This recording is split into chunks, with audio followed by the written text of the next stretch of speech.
लेकिन 2014 में हमने देश का प्रधानमंत्री के रूप में चुने थे, स्वागत किए, वंदन किए, अभिनंदन किए। साहब, हम प्रचार मंत्री नहीं चुने थे। हमें ऐसे प्रचार मंत्री नहीं चाहिए जो देश को 5 केजी अनाज खिलाता है, उसका भी प्रचार करता है, राम मंदिर बनाता है, उसका भी प्रचार करता है, हमारा टैक्स जाता है। दुर्भाग्य देखिए देश का, शिक्षा व्यवस्था पे 18% टैक्स लगा दिया गया है। सवाल कीजिए ना साहब, इस पे सवाल कीजिए, क्या राम मंदिर पे लगा के रखे? राम मंदिर के मानने वाले हम भी हैं। हमारी जीत हुई। जय श्री सीताराम।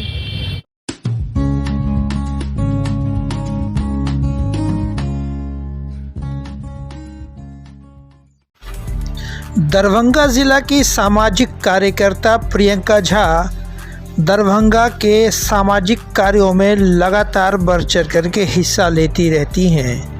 उनकी अपनी पहचान किसी दल या किसी पार्टी से नहीं, बल्कि समाज के एक सामाजिक कार्यकर्ता के रूप में होती है। वो महिलाओं पर हो रहे अत्याचार को लेकर के लगातार संघर्षशील रहती है। आज उन्होंने सामाजिक कार्यकर्ता होते हुए भी राजनीतिक मुद्दों पर बेबाक होकर के अपनी राय उन्होंने रखा। हालांकि उनकी पहचान मुखर वक्ता के रूप में तो होती ही है, लेकिन जिस तरह से वो वर्तमान राजनीतिक घटनाक्रम पर उन्होंने अपनी बातें रखी, वो चर्चा का विषय बना हुआ है। क्या कहा उन्होंने अयोध्या में होने वाली प्राण प्रतिष्ठा कार्यक्रम को, क्या कहा उन्होंने वर्तमान की केंद्र सरकार पर, चलिए वो आपको सुनाते हैं।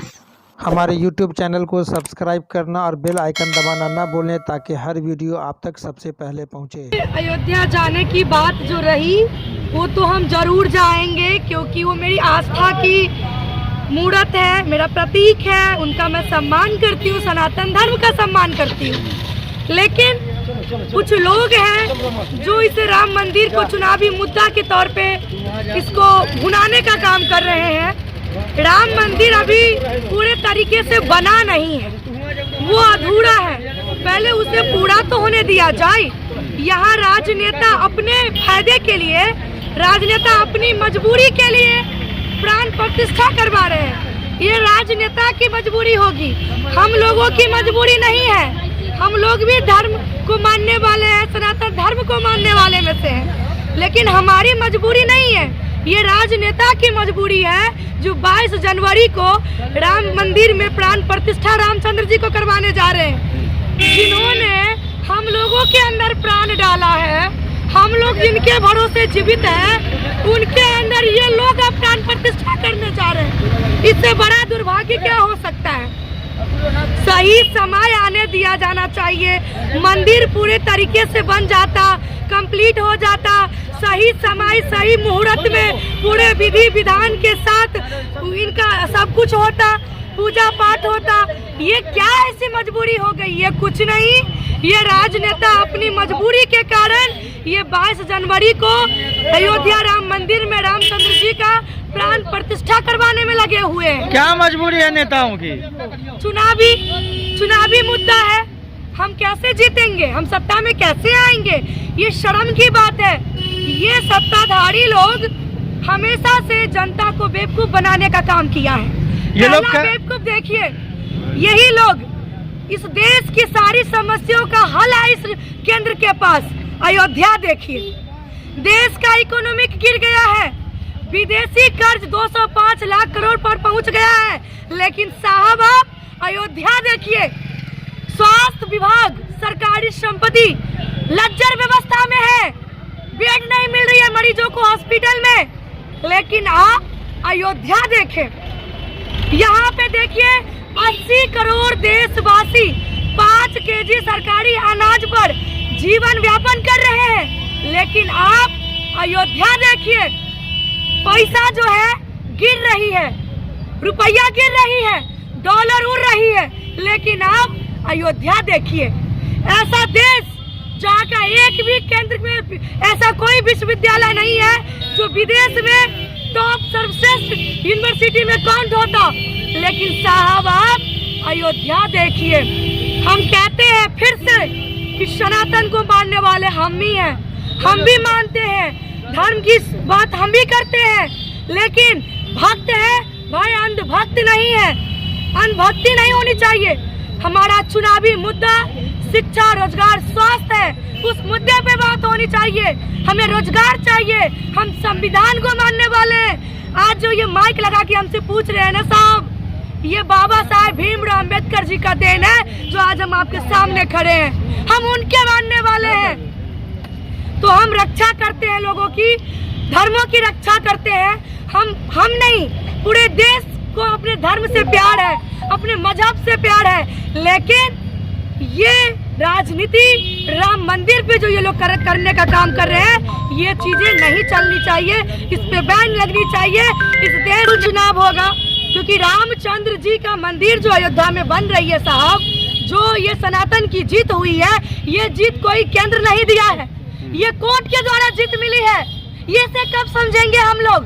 लेकिन 2014 में हमने देश का प्रधानमंत्री के रूप में चुने थे, स्वागत किए, वंदन किए, अभिनंदन किए साहब। हम प्रचार मंत्री नहीं चुने थे, हमें ऐसे प्रचार मंत्री नहीं चाहिए जो देश को 5 केजी अनाज खिलाता है, उसका भी प्रचार करता है, राम मंदिर बनाता है, उसका भी प्रचार करता है, हमारा टैक्स जाता है। दुर्भाग्य देखिए देश का, शिक्षा व्यवस्था पे 18% टैक्स लगा दिया गया है। सवाल कीजिए ना साहब, इस पे सवाल कीजिए, क्या राम मंदिर पे लगा के रखे? राम मंदिर के मानने वाले हम भी हैं, हमारी जीत हुई, जय श्री राम। देश खुश है तो हम कहाँ दुखी हैं, हम भी खुश हैं, लेकिन तेरा बाप का बपोटी है क्या राम मंदिर? तूने बनवाया हुई। ये सही बात है कि जब इनकी शासनकाल में इस मंदिर की जो है, जो वर्षों से लड़ाई चल रही थी, उसका जीत हुई है। इसका मतलब ये नहीं कि आपने जीत दिलवाई है, इसका मतलब ये नहीं कि आपने मंदिर बनवाया है, ये गलत है, ये हमारी सनातनी की जीत हुई है। सोचिए क्या जरूरत है हमारे, आपको पता होना चाहिए 4 ऐसे शंकराचार्य मंथ हैं जिन्होंने मना कर दिया जो हम नहीं आएंगे, हम नहीं शामिल होंगे। सही मोहलत होना चाहिए, पूरा मंदिर बन जाना चाहिए था, उस दिन हम लोग जाके प्राण प्रतिष्ठा या कुछ भी पूजा पाठ विधि विधान करते। ये क्या ऐसी कैसी मजबूरी है? तो कुछ नहीं, ये चुनावी मुद्दा के कारण बस इसे तुल दिया जा रहा है। जनता को समझना पड़ेगा, अगर जनता नहीं समझेगी ना, यही 5 केजी अनार पे अपना जीवन व्यापन करते रहेंगे और ऐसे ही देश जो है सो गर्त में चला जाए। क्योंकि यहाँ पे भक्त नहीं है साहब, यहाँ पे अंधभक्ति है लोगों में, अंधभक्ति पार्टी के प्रति है। ये अंधभक्ति कैसी? धर्म खतरा में कैसे है? जब यहाँ पे सिख था प्रधानमंत्री, तब हिंदू खतरे में नहीं था, खतरा में है। ये कैसी खतरा? तो ऐसा कोई खतरा नहीं है, खतरा ये लोग खुद है जो जनता के कानों तक भरने का काम करते हैं। बस इतना ही कहेंगे कि भैया 2 महीना आप लोग टीवी से दूर हो जाइए ना, 2 महीना टीवी से दूरी बना लीजिए, कि प्रचारक मंत्री का न्यूज देखना बंद कर दीजिए, समझ में आ जाएगा कि आपका अधिकार क्या है, आपका बच्चे का भविष्य क्या है।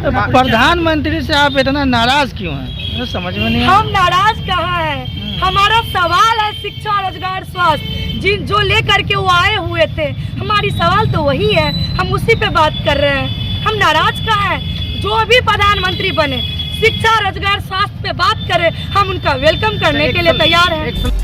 ये थी सोशल एक्टिविस्ट प्रियंका झा, जिन्होंने मुखर होकर के वर्तमान राजनीतिक घटनाक्रम पर अपनी राय रखी। दरभंगा सहित देश दुनिया की बाकी खास खबरों को देखने के लिए देखते रहे हिंद TV 24। धन्यवाद।